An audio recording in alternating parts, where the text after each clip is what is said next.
Hello all and welcome to Lesson 2 in our Learn Computer Repair free tutorial series. For those of you who have subscribed to our free mailers and free program, this will be your second lesson. And for those of you who may be watching this video out on YouTube or Vimeo or something else, make sure you shoot over to beyourownit.com and get signed up for our free computer training program so you can take advantage of even more bonus material beyond these simple programs and videos that we do. There'll be conference calls and custom training seminars available to members and a variety of other things as we move on. So lesson 2 is about RAM, why it's important, RAM and or computer memory. Talks a little bit about different types of RAM, how much RAM you're going to need, and when is it time to upgrade. Right, because knowing about RAM and memory is typically something that people just it gets overlooked a lot when people buy computers, and that's kind of what this lesson is about, is making sure that you get enough RAM in the computer that you buy, or you have a reasonable expectation for how much RAM you're going to need in your computer. And it's important to remember that as your needs change and your usage grows and the programs that you use differ or get more advanced, you're going to need to upgrade RAM. A lot of times a slow computer is confused with a memory issue. I'm sorry, people think a slow computer is a hard drive, or their CPU isn't fast enough, when many times it's just that the computer doesn't have enough free memory. So if you're running like Windows XP, you should really aim for at least 2 gigs. That's optimal. And if it's Vista, boy, you really want 4. And now I know that's not everyone can afford it, and if your computer didn't come with it, you may be stuck.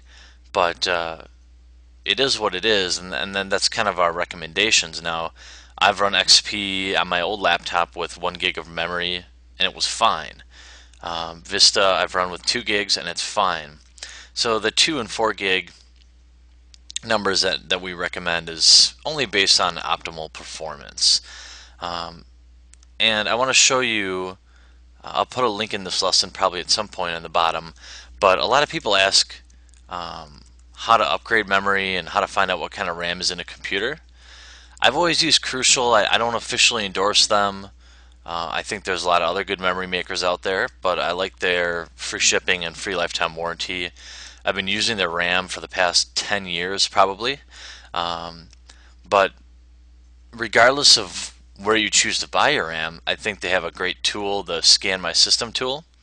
And if you're on the computer that you're thinking about upgrading, this will scan your computer for free, tell you exactly what the optimal settings are, or your maximum amount of memory that your computer can handle. And I invite you, as an exercise of this lesson, just to go out here and check it out, so you know what the capacities of your computer are, and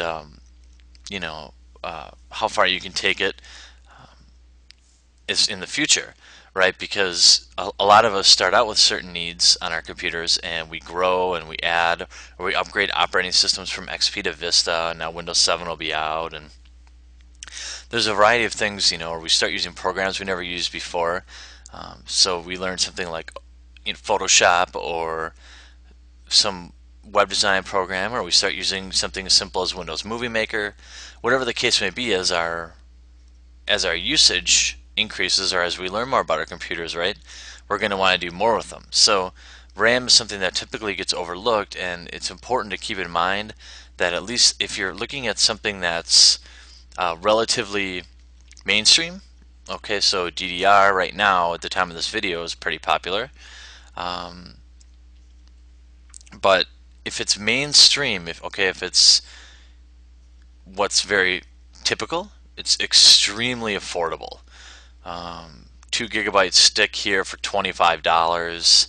I mean, RAM has gotten so inexpensive that you can pretty much max out whatever system you're on very affordably, and you can never really have too much RAM.